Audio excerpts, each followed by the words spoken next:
My salutations to Shri Sadguru Yogi Nareyana Thathaya. Satcharitra of Shri Sadguru Yogi Nareyana Thathaya of Kaiwara. Chapter 8, Part 2. Please give me something decent to go out in. Her words were like a thunderous blow. He had never felt more humiliation before.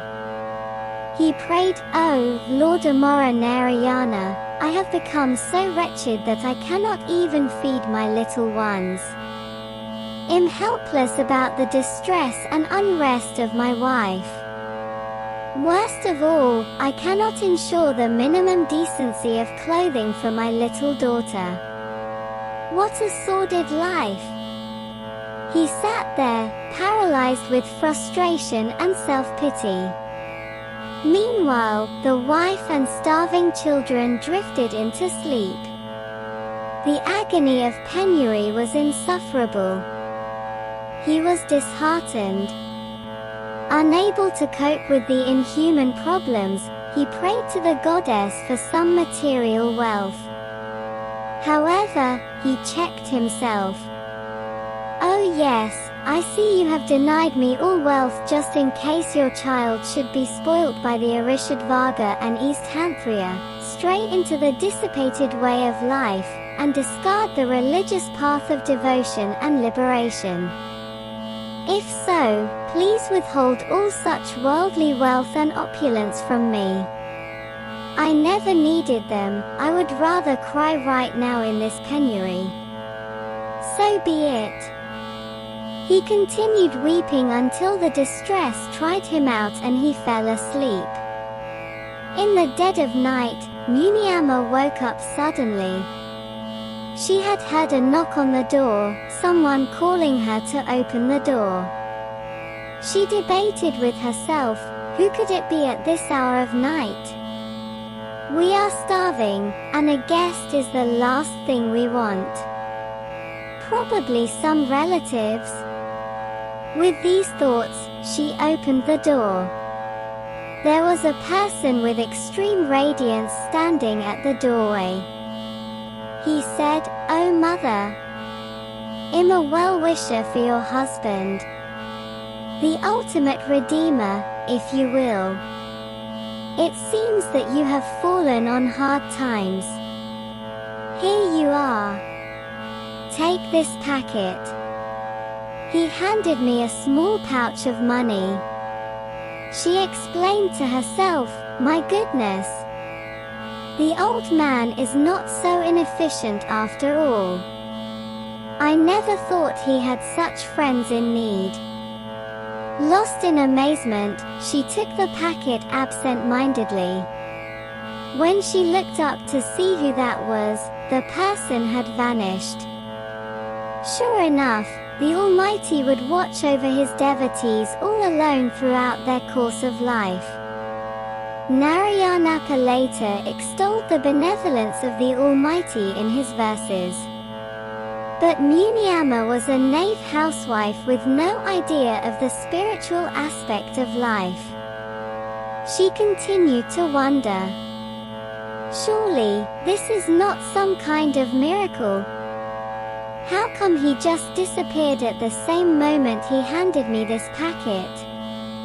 Just as I was about to ask what it was about.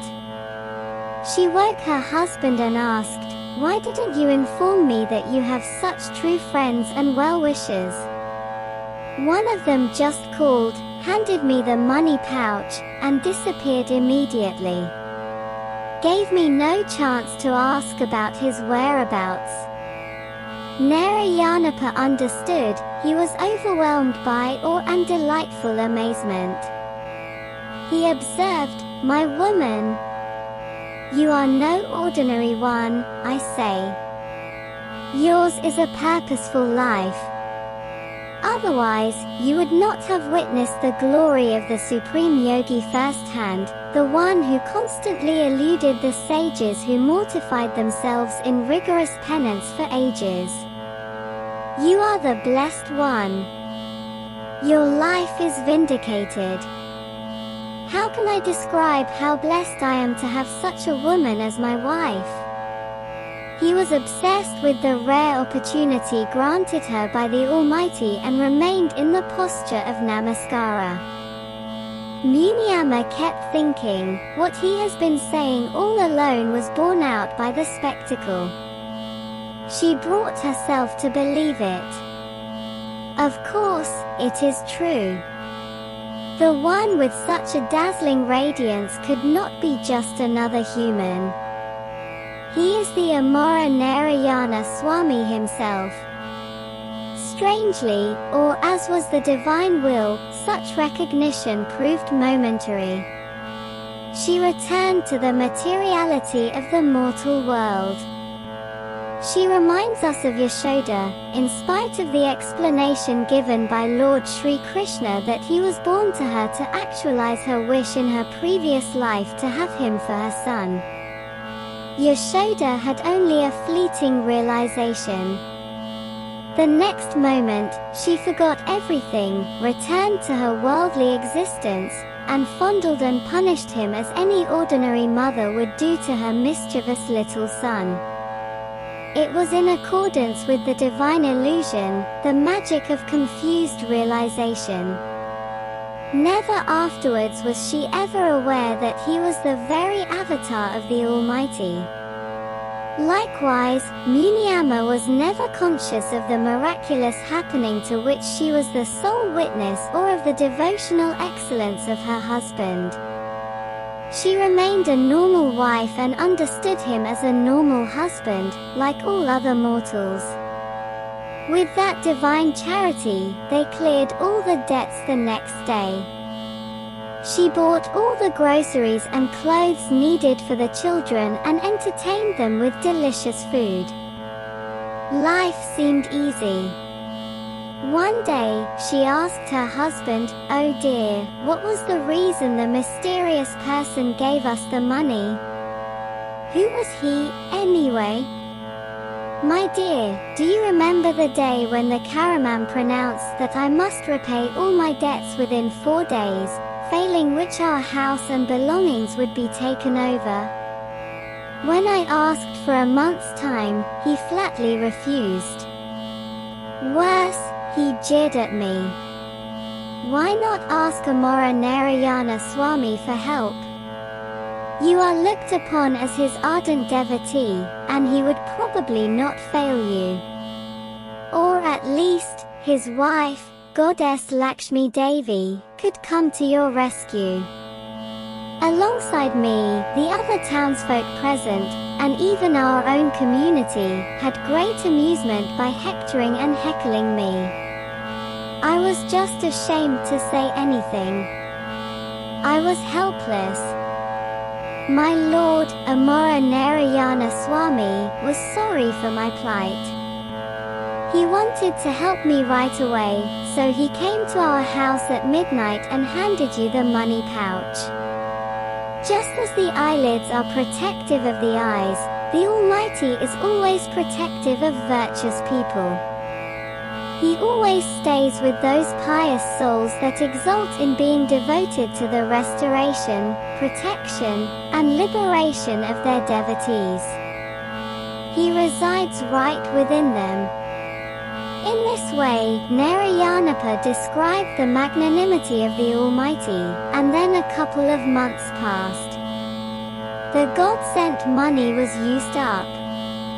The old problems and strife relapsed.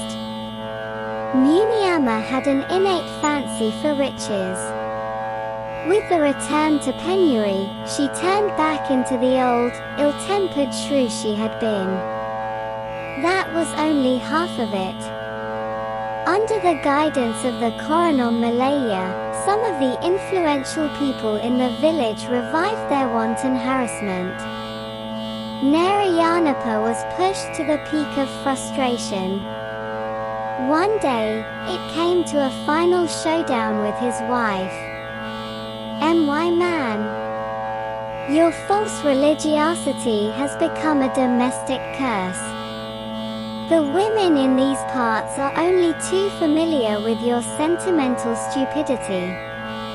They are due to your weakness and gullibility. As evident, this attitude has done us enough damage already. I will stand no more of it. You can do better elsewhere than here. For heaven's sake, do your business in Chitta and its surroundings. Also, this is my final word, unless you become sensible in our business and come home with money and groceries, you will be locked out. Worse, our married relationship will be severed for good. We will go our separate ways. Is that understood? Nareyana was benumbed by her ultimatum. Thanks for listening to this satcharitra.